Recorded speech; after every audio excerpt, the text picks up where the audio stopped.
សំឡេងទឹកភ្លៀងស្រង់លាយនឹងសំឡេងទឹកភ្នែកស្រង់តាមមានមនុស្សប៉ុន្មានអ្នកស្ដាំលើ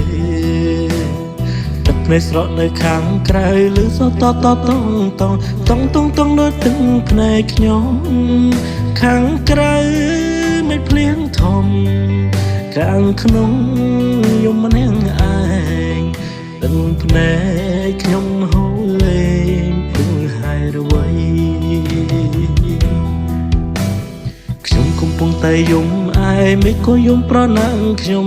យំតែមិនយំឬអ្វីដែរខ្ញុំយំព្រោះបាត់គូខ្ញុំទើបខ្ញុំយំឬមិនយំព្រោះបាត់ស្នេហ៍ដែរកុហក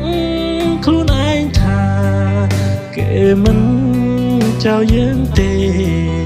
គេគ្រាន់ចង់លបងស្នេហ៍ចង់សាចិន